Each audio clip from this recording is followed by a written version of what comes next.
Well, all right, here we are back at the bench for another episode of Penguin Pandemic. Anyway, let me move these guys out of the way. Notice the masks? Anyway, I want to make this quick. This video is not supposed to go long. I want to do an intro to explain a couple of things. So basically, what we're dealing with here today is this razor. There's a slideshow coming up that will show you what it was like when I got it up until this point, where now it's been honed and bevel is set, and what I did to restore it or refurbish it, or however you want to look at it. I want to do this to just remind people that you don't have to be an expert to restore a razor. You don't need to spend a lot of money to restore a razor. You know what? You get yourself a $40, $50 razor. You do the work yourself. It doesn't have to be perfect. You learn as you go. You get better with each one you do. And eventually, you start turning out like some pretty respectable work, which is like what I think I have right here, right? So anyway, I got this from the dreaded auction site. I bought it because it was the most pitted razor I had ever seen. The razor was so bad. The edge and bevel were completely pitted, clean through in places, Swiss cheese, stem to stern was a real mess. So I figured I wanted to save it. I learned more from beat up razors than I do from brand new razors. So at this point I have there's like 20 razors in my line of sight here. I don't need to go out and buy a Philharmonic or whatever. I'd rather just work on something like this. So anyway, I got it. It was a mess. I had to pull the pins. I had to pull the pins off, take the blade out, de-rust it, sand the scales front and on the inside. Had to pull the wedge, clean it up, reinstall it, then get it all back together and make sure it centers on closing. Now, in the upcoming slideshow, you'll see I say something like I did this for like $20. Couple of things. This is about $20 worth of stuff, and this is all I really needed. But full disclosure, I mentioned using a nail file to file down pins, which I have done, but in the video you'll see me using a Nicholson, antique Nicholson, because this is like my favorite file in the whole world. So I said use one of these. It costs about $1.50. This will work, but this is actually what I use most of the time. Full disclosure, I'm not trying to get over on anyone, but this will do the job. This is just a luxury. That's a 4-inch mill bastard. That's what that is. My hammer, 4 ounce. I don't know. I think it was actually like $5 at Home Depot on sale, but I think I put it in the list at $9. Whatever, it was cheap. All right. Flush cutters, Fisker brand.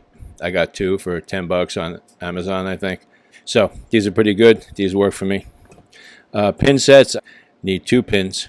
Need 4 outside washers. Need 2 thrust washers, which go on the inside to keep everything like running smooth. And that's a couple of bucks worth of stuff. This is my anvil. All right. Pinning. Just like that. It's a 1 pound weight. I also have a 2 pound weight. I actually use this more often, and I use the 5 pound even more often than that, but for the sake of the show, Teflon tape. People keep trying to use this stuff for honing. It's not good for honing. It doesn't wear well on the stone. It embeds particulate into sharpening stones, but for use as a protector, when you're going to pull a pin, I just put it down like that, and then I come at it, and then clip. You'll see that in the slideshow. Anyway, so I just wanted to go over the tools and the stuff, and if you have any questions or you think I missed something, enter it down below. Oh, one more thing, full disclosure. I did take the,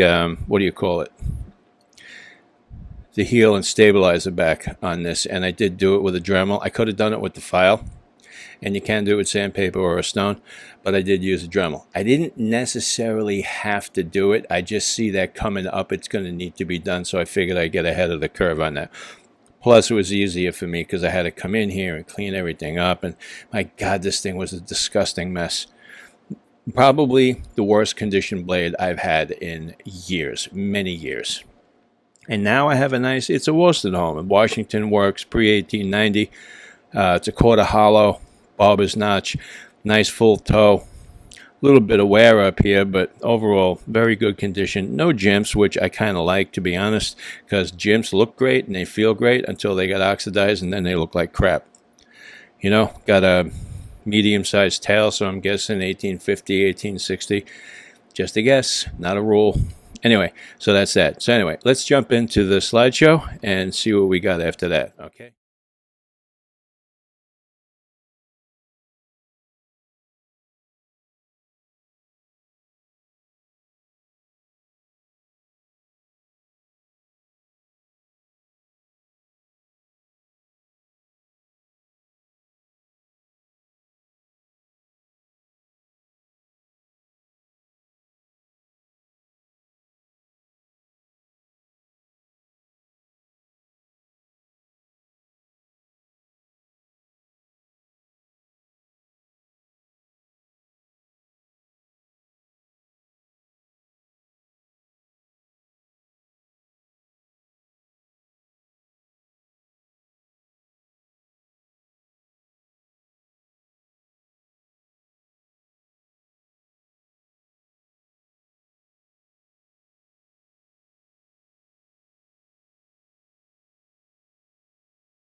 Well, all right, that's the entire slideshow. You've seen all the steps that I used to get this razor from junkyard status to respectable shave ready. Nothing I've done here is all that special. You can do it just as well as I can do it. You just have to do it a bunch of times to get to this level. And there are higher levels. This is just like sort of beyond adequate. But that's kind of how I want to keep it. I don't want to get too fussy with stuff. Anyway, listen. Whatever you're going to do with any of this stuff, remember, if you get frustrated, put it down, walk away. This is supposed to be about having fun, so keep it fun. I hope everyone's getting through the pandemic in fine shape and good order. In the meantime, get your razors out, get them on the bench, do some restorations, get your stones out, put some good edges on. Until next time, take care. Talk to you soon.